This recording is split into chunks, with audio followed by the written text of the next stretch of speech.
Okay, so today we are going to discuss on literature studies for EU MDR. So we're going to start with what are the different terminologies used in literature studies. Can you see my screen? Hello? Yes. Yeah, okay. So, okay, let's start with clinical data. So we come across this terminology of clinical data. So as per Article 248 in MDR, it talks about the clinical data is about the safety and performance of the device. So literature studies purpose is to establish safety and performance of any medical device as per EU MDR. So from where do we get these clinical data? We derive it from clinical investigation of the product that we are going to go for CE marking, or and also we go for clinical investigation of the similar devices or equivalent devices, from which we obtain from the scientific literature.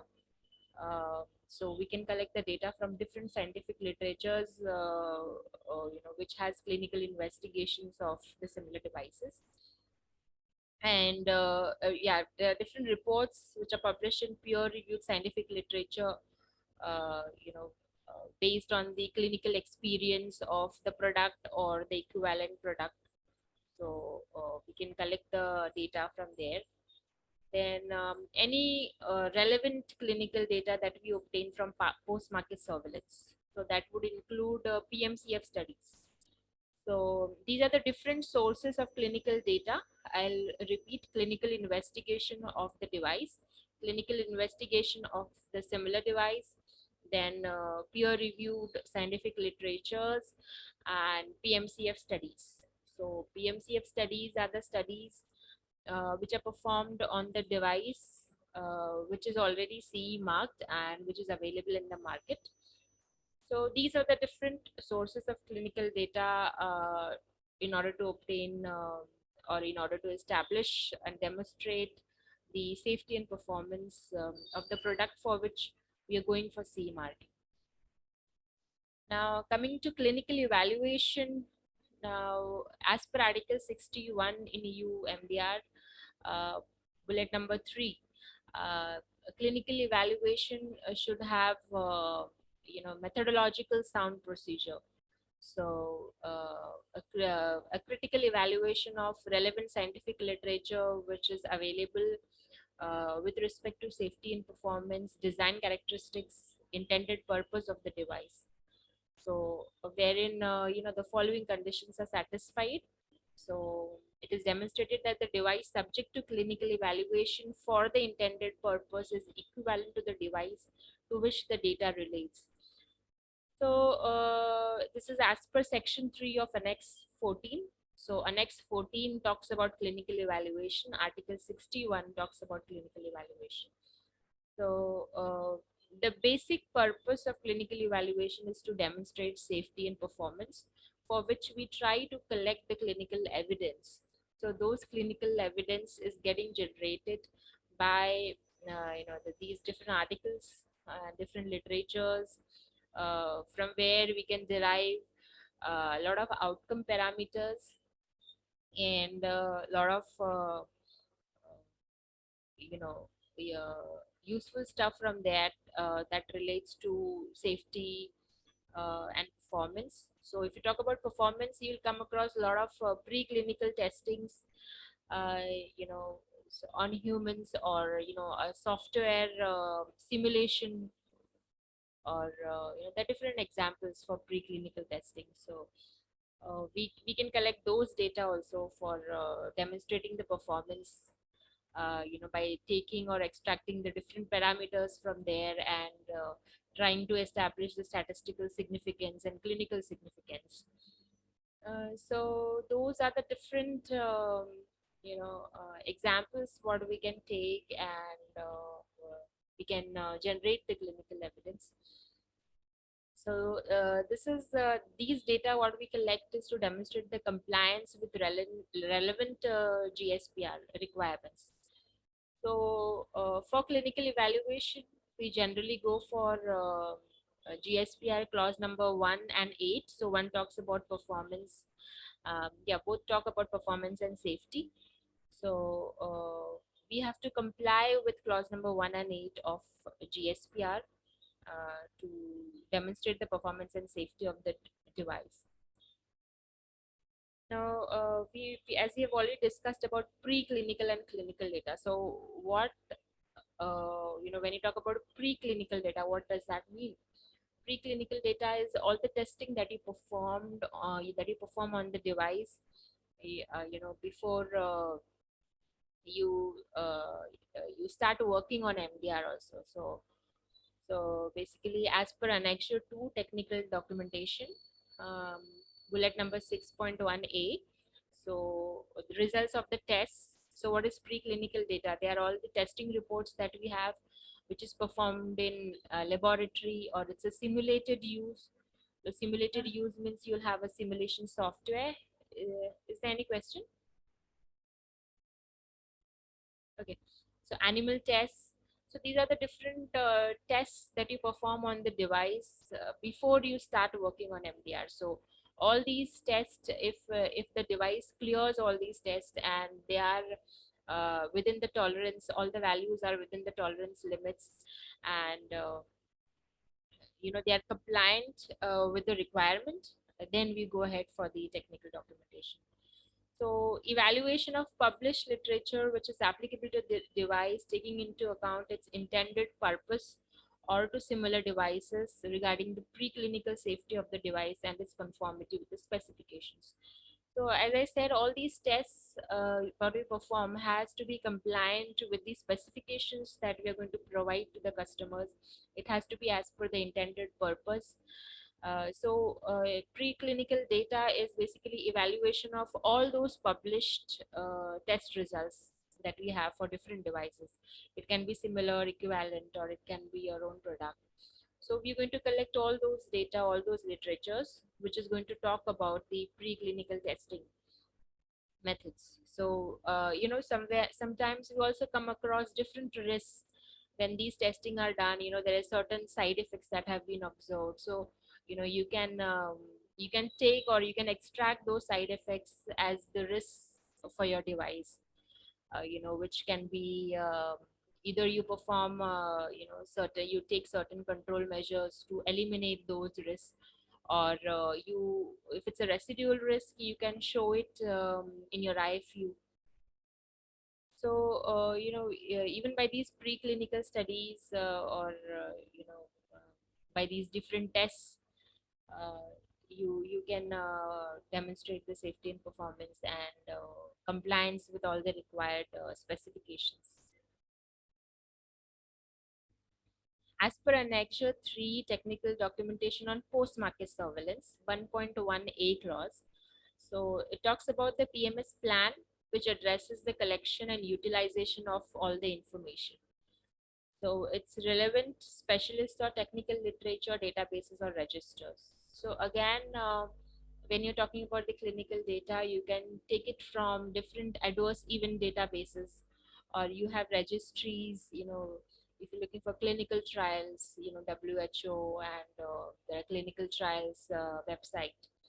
So you can collect the data from there. Then you have different recall databases, corrective action databases, incident reports or adverse event reporting websites, like you have MAUDI, then MAUDI for adverse event reporting. Then you have for recalls, again, you have FDA websites. There are different websites. So basically, for different countries, like for UK, it's MHRA. For Germany, it's BFARM. Uh, then for different countries, there are different adverse event reporting websites. So you can search the information from there by using similar devices or the product what you're looking for, or the generic name of the product.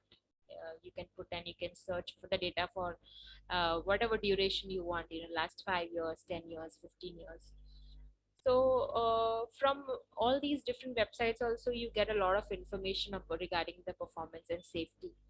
So what has gone wrong with the product, or what are the risks involved, then if any side effect is there. So you see a lot of complaints which has been reported to these different websites. And if there is a recall, is there any specific risk in using that product? So we can collect those data for demonstrating safety and performance and getting compliant with the requirements and with the utilities and services that we are going to provide to our customers. Next is Annexure 7, which is the requirement by notified body. So conformity assessment requirements as per 4.5.4a. So it's planning, conducting, assessment, reporting, wherever appropriate, updating of preclinical evaluation. So what is notified body looking for? So they're looking for scientific preclinical literature search. Then as per Annexure 14, they want all these literature search wherein it should cover the claims for the device, the intended use of the device. So there has to be a planning of the clinical evaluation.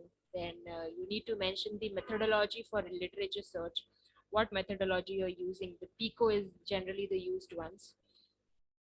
Then relevant documentation from the literature search. So when you're reading a literature, you have like 10 to 15 or maybe 50 pages of any journal paper that you're reading. So what exactly you want to extract from there? So you need to keep in mind that you should be able to extract the risk information. You should be able to extract intended use of the device, um, any parameters that is going to help demonstrate the performance of your device. And yeah, majorly performance and safety related data that you're going to look for. And in order to support this, statistical analysis is done, wherein p value is considered as 0.05 or 0.01 or 0.001 depending upon their experiments. So we need to, that is a very substantial support for the researchers for their experiments. So when you perform the statistical analysis and your data is statistically significant, that's a very great evidence. So you should never forget about extracting the statistical parameters and the statistical significance that has been set for any experiment or any study. So we need to analyze what all do we want from a literature search.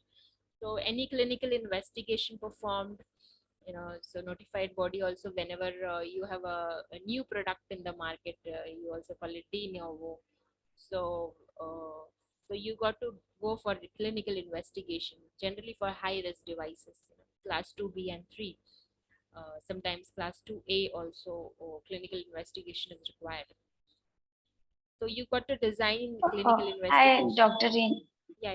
Hi, Dr. Reema. Sorry to disturb in between. Yeah. Can you please tell like how we go for the clinical investigation too?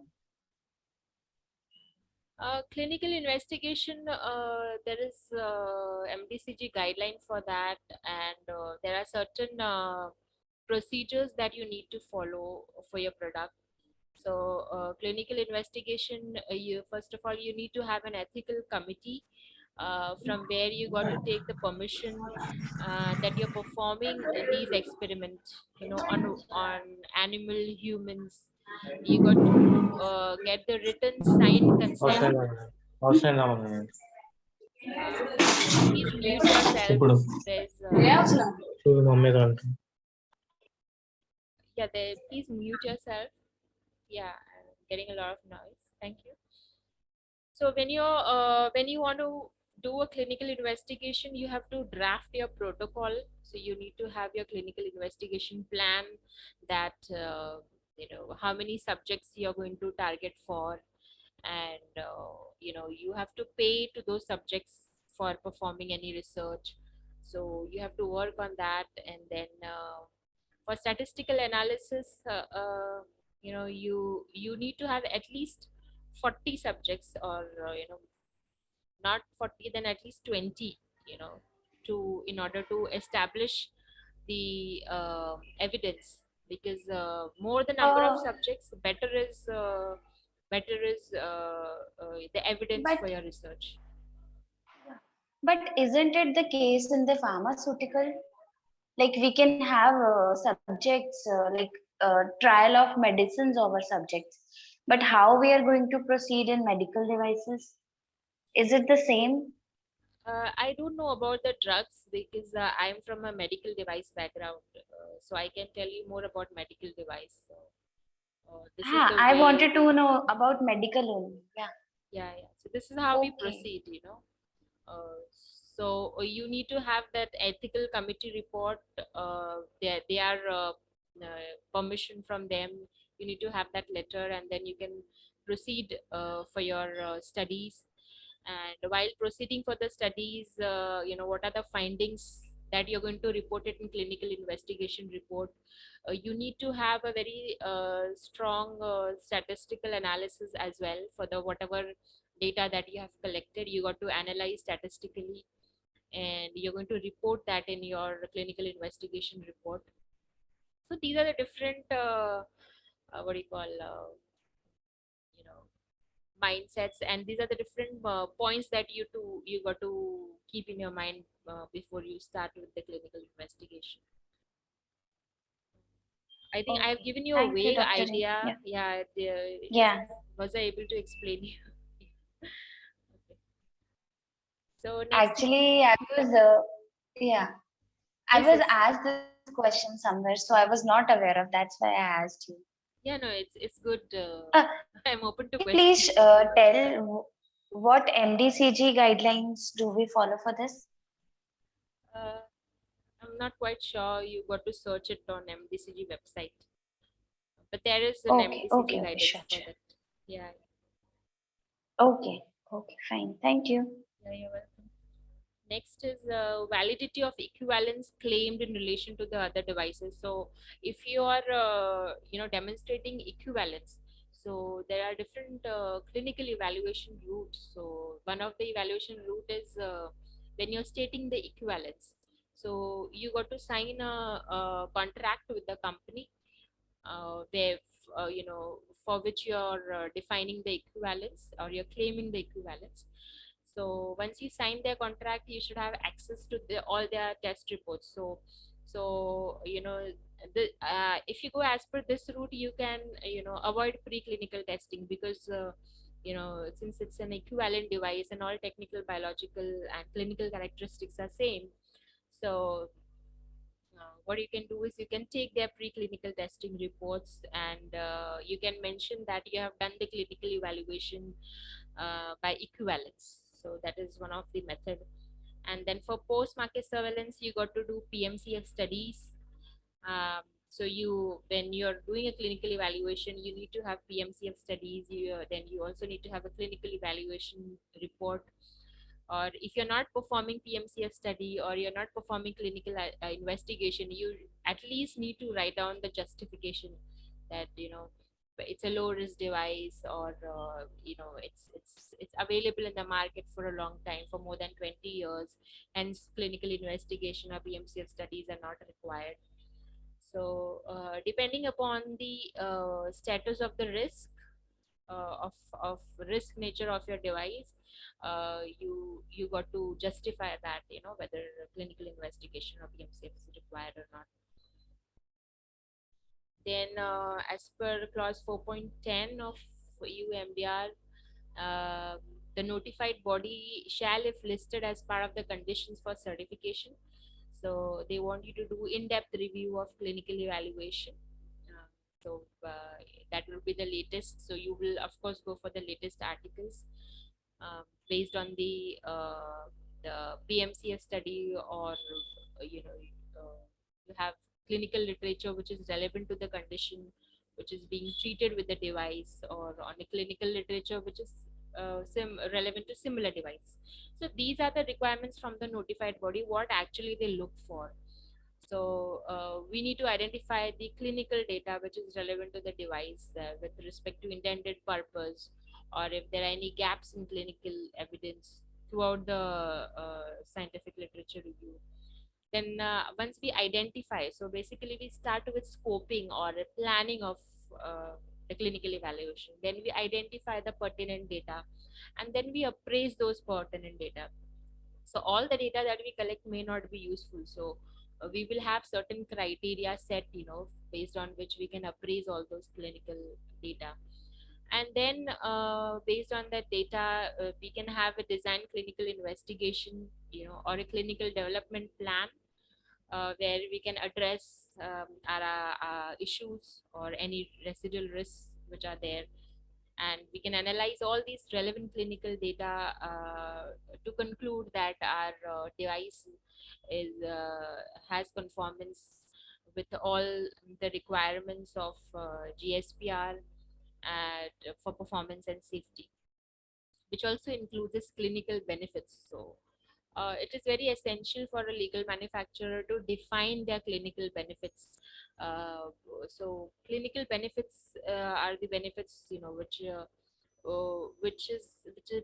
would be the outcome parameter of the intended purpose. So how it is going to benefit the patient. So not all the devices have clinical benefits.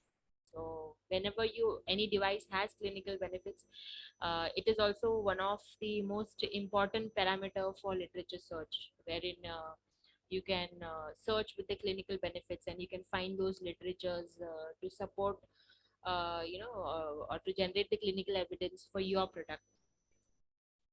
So coming to PMCF plan, yes, you have to do screening of scientific literature. So PMCF plan will also have screening of scientific literature for your device. If at all you have any legacy devices in the market, you can put literature, you can put surveys, feedbacks from the customers, based on the experience of the customers who are using it, so that you can generate as clinical evidence in the current state of art, for whatever application or for whatever purpose you're using the device. So all these requirements, what is this notified body is looking for. Then there are several databases where we search for these products, or where we search for these literatures. So PubMed is one database where we search these literature. Then Cochrane is one. Then Google Scholar. Then we have Embase. So Embase is a paid database. So generally you will find people using PubMed, Cochrane, Google Scholar. Now, if we have to filter the relevant articles, I would suggest PubMed and Cochrane library should be used on a wider scale. Google Scholar is also a very rich source of database where we get a lot of articles, but there are a lot of abstracts, a lot of editorials, and there are articles published in Google Scholar from the conference proceedings. So there are also a lot of unwanted articles that you get. So if you get good results, around 10 results in PubMed, you're going to get 1,000 results in Google Scholar, in which there are a lot of articles which is not authentic. So authentic in the sense, it has to be peer reviewed. It has to be a good research article. So if you're looking for a good research article, yes, PubMed is one of the source. Cochrane is where you'll have a lot of trials data also over there. So these are the different databases where we look for the literature searches. Then coming to methodology, methodology or research methodology for literature search. So Pico is one of the research methodology. So wherein P stands for population, I stands for intervention, C stands for comparison, and O stands for outcome. So for Pico, we always have to formulate a question first. What is the intended purpose? What are you looking for? How it is going to benefit the patient. So once you formulate a question, from there you can identify, what search terms you have to put in population, intervention, comparison, outcome. So if you have any question in mind, we can work on it right away, or I will give you a very general example.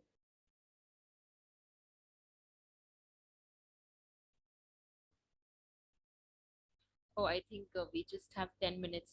So I will start again. You can click on the same link if we get signed out. So do you have any question, or you just want me to formulate one question for you, and then probably we can take it over? If you have anything specific in mind where you want to apply Pico, we can do it right away.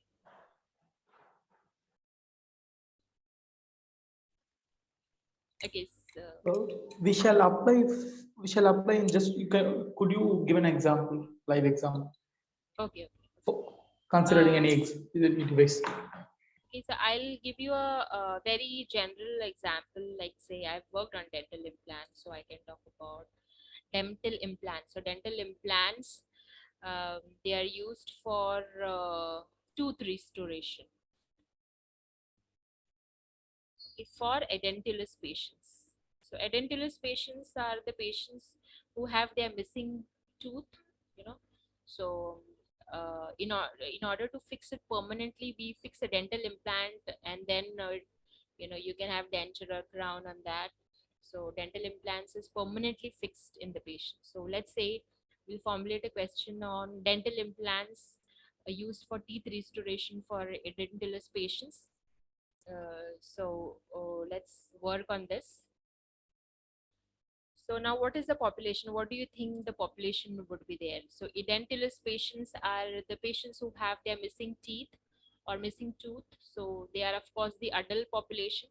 So we will have adult patients, and of course these are the, when you talk about target population, they are target population. Okay, they cannot be users. So the user here is not the adult patient, but user over here is the dentist or the surgeon, the dental surgeon. So user and target population are not the same terminology. So target population is a population who is going to use the device. Okay, so adult patients will be the target population. Intervention is the device for which you're performing the clinical evaluation. So intervention here would be dental implants. Then how can you compare, what are the different alternative methods, or what are the different similar devices in the market? So you can, if you want to talk about alternative treatments, there can be dentures, there can be crown, there can be bridges. So now my dental implants is made up of metal. It's a metallic titanium dental implant. So we can have other dental implants of zirconia. So even if you come across zirconia dental implants, you can take it for demonstrating safety and performance. So what is the comparison? So how can you compare, what are the similar devices? What are the alternative treatment options? All that you can put in comparison. Then what is the outcome? So outcome here, what it is going to do? It is going to do the teeth restoration. Okay, and teeth restoration is again for what purpose? Why do we want teeth restoration? So we want teeth restoration for better chewing efficiency. Okay, and also for aesthetics. It looks good if you have all the teeth available, So we can formulate that aesthetics is another, cosmetic look. You should look good. So that you can put it in outcome. So teeth restoration, then how well you are able to chew with your dental implants, and then how good you look. So that comes into aesthetics. So this is how you formulate. What we include in interventions? Intervention is the device for which you're performing the research or you're performing the clinical evaluation. This is your own device for which you're performing the clinical evaluation. You're targeting the clinical evaluation for this particular product. Okay. So whatever project is given to you for clinical evaluation, that is the intervention. So this is the Pico methodology. So this is how we first formulate, how we are going to define our keywords. So based on this, we define the keywords and we search in different databases to extract all the relevant information related to risks or related to the performance and safety of the device in order to comply with GSPR requirements of clause 1 and 8. So I hope you understood Pico methodology, or if you have any query, yeah, you can ask me. Sakshi, I think, am I talking to Sakshi? Yeah, just Yeah. yes. Tell me. A general question I want to ask. We prepare the questionnaire on the basis of IFU, or IFU is prepared after all the clinical things are done, covered? Yeah, after you perform the risk analysis, so intended purpose and device description is something which you got to make first, and IFU is prepared simultaneously because you have to do the risk analysis, and after you perform risk analysis, so if any residual risk is there, you can put it in IFU. But clinical evaluation it goes, you can do it afterwards also, so it's not necessary. I mean, but, I think if you do clinical evaluation, you get a lot of risk from there, so that you can perform risk analysis, and then you find the residual risk, and then you write in IFU. So this is a long process which goes on, for a long time. So after you have the complete documentation, your IFU is enhanced more. So IFU is written first, of course, but all the findings, Okay. you can keep updating it. Okay. Yeah, get it. Thank you. Okay, so I think I am done with the presentation. And we just have 3 minutes left.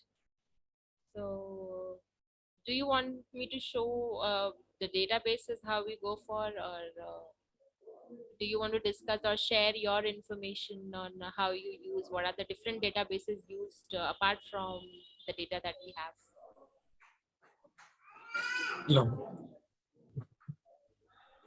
Okay. Ma'am, I have a query. Yeah. You talked about a database of literature survey. So that literature, how the literature is being chosen? You told it should be peer review. Apart from that, is there any criteria? Year? Is there any particular? It should be within 10 years like that. Is there any other criteria to choose that? So 10 years, you're talking about the filters, So if you're going for the clinical evaluation for the first time, you generally have to look for the latest articles. So I would generally rather say go for last 5 years. But if you do not get much data from the last 5 years, then you have to proceed for last 10 years, and not from 10 also, then go for last 10 or 20 years. So basically, we should look for articles which are the latest articles that you can find in the latest 5 years. But when you're doing it for the first time, it is good that if you have last 10 years data. So depending upon the frequency of the result that you're getting, you have to decide on the duration aspect. And there are different filters that you can apply so that you can you can eliminate the unwanted articles. So if you want the testing, if it is going to be used by humans only, and the testing is also done only on humans, not on animals. So like for example, face mask, so you'll have preclinical testing also, you're going to have it on humans, so you have to filter it by humans. And then language is another criteria. You want only English articles, so just click on English, like you use that filter.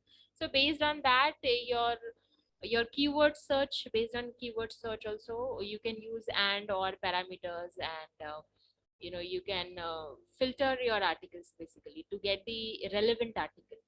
So so you'll come across a mesh term in PubMed, which will highlight all the keywords that you have used. I hope I answered your question. Got it. So do we have any other question, or we'll close? I think only 1 minute is remaining.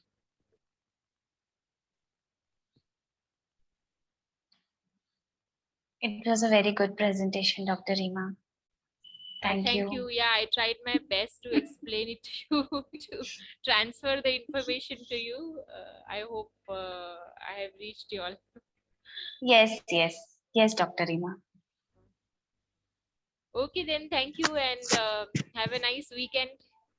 Today's Saturday. Same to so you, ma'am. yeah.